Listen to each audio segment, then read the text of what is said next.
तो welcome back बच्चों, स्वागत है आपका अपने चैनल गुरु स्टडी जोन पर। तो बच्चों, आज इस वीडियो में हम एक ऐसे हत्याकांड की बात करेंगे जिसने जो है हमारे भारतवासियों की अंतरात्मा को जो पूरा झिझोड़ कर रख दिया था। यानी कि उस समय हुए ब्रिटिश के द्वारा जो हमारे भारतीयों पर अत्याचार हुए, उनके बारे में हम इसमें बात करने वाले हैं। उन हत्याकांड में एक प्रमुख हत्याकांड था बच्चों, जलियांवाला बाग हत्याकांड। तो आज इस जलियांवाला बाग हत्याकांड के बारे में हम जो है पूरा डिटेल में जो है समझेंगे इस वीडियो में, और इससे जो भी क्वेश्चन बन के एग्जाम में आते हैं उन सब के आंसर जो है आपको इस वीडियो में मिल जाएंगे। तो बच्चों, जलियांवाला बाग हत्याकांड को समझने से पहले थोड़ा सा बैक में जाते हैं प्रथम विश्व युद्ध पे। ठीक है, जो प्रथम विश्व युद्ध हुआ 1914 से 1918 तक चला प्रथम विश्व युद्ध। तो प्रथम विश्व युद्ध में क्या हुआ कि हमारे भारतीयों ने ब्रिटिश सैनिकों का जो है साथ दिया। भारतीयों का साथ था, उसमें जो है भारतीय सैनिक लगभग 43,000 के समथिंग जो है भारतीय सैनिक उसमें मारे गए थे। तो उस समय बच्चों क्या हुआ कि जब हमने ब्रिटिशों का साथ दिया तो उसमें हमें ये उम्मीद थी कि जब ये युद्ध समाप्त हो जाएगा तो ब्रिटिशों का रवैया जो है भारतीयों के प्रति जो है वो अच्छा रहेगा। लेकिन हुआ कुछ उसके विपरीत। क्या हुआ कि ये युद्ध 1914 से 18 में समाप्त होने के तुरंत बाद ब्रिटिशों ने भारतीयों पर जो है मॉन्टेग्यू चेम्सफोर्ड नियम लागू कर दिया।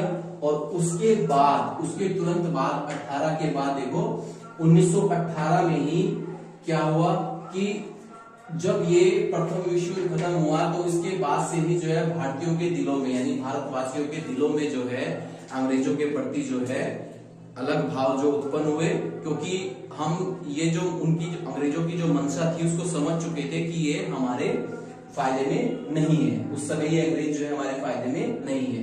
तो तभी से हमने इस ब्रिटिश सरकार का आंदोलन करना शुरू कर दिया था।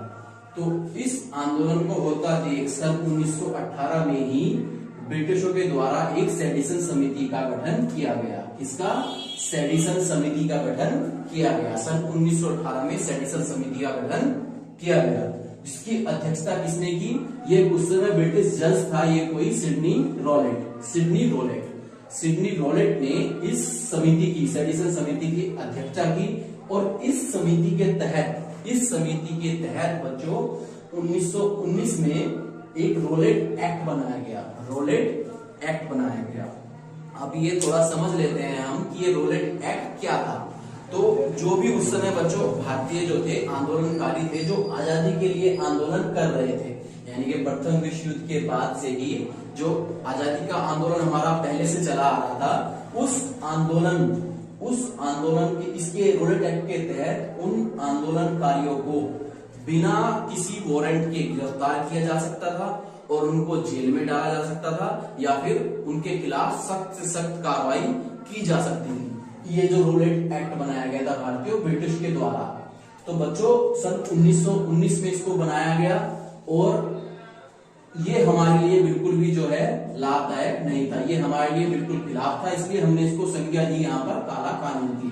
तो हमारे लिए क्या था? भारतीयों के लिए ये एक काला कानून था, भारतीयों के लिए मात्र एक काला कानून था। तो रोलेट एक्ट को हमने काला कानून इसलिए बोला क्योंकि ये हमारे पूर्ण रूप से खिलाफ था।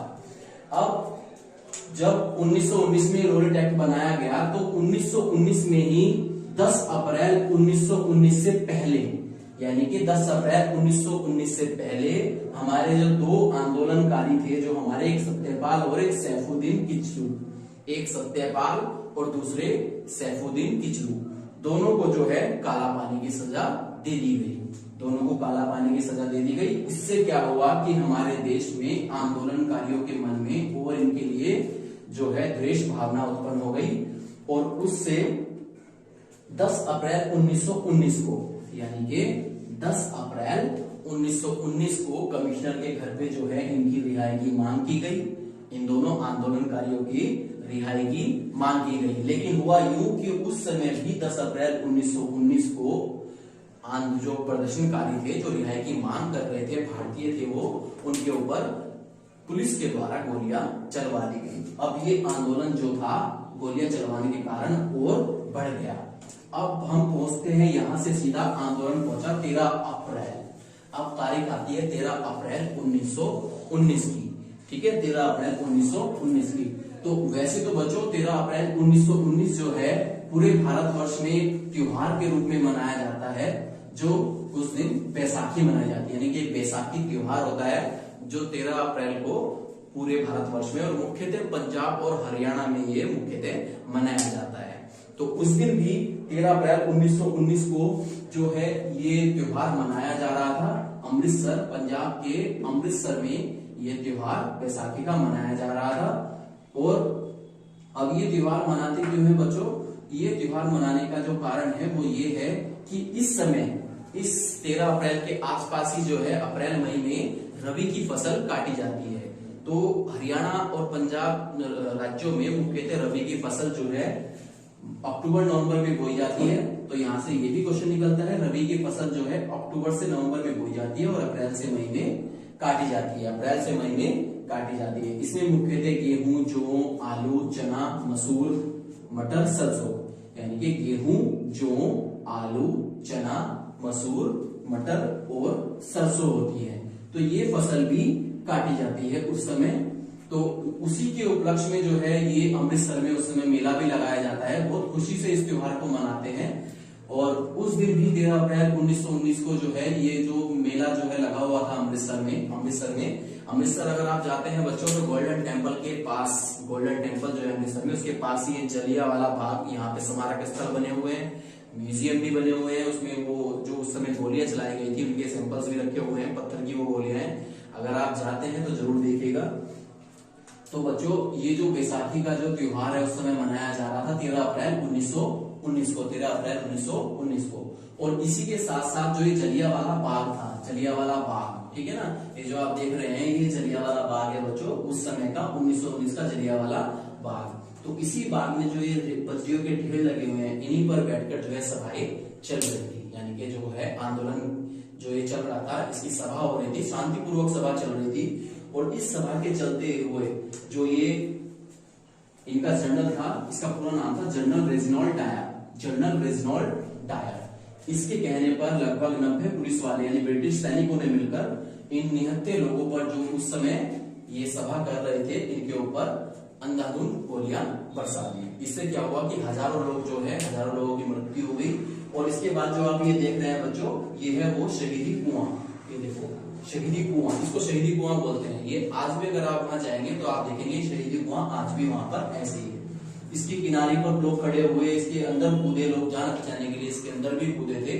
तो इसके अंदर कूदने के बाद भी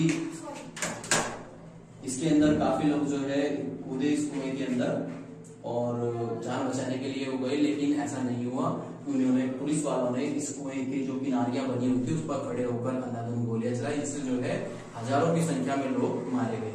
तो ये जो घटना है बच्चों कब हुई? यहाँ पर 13 अप्रैल 1919 को ये घटना हुई।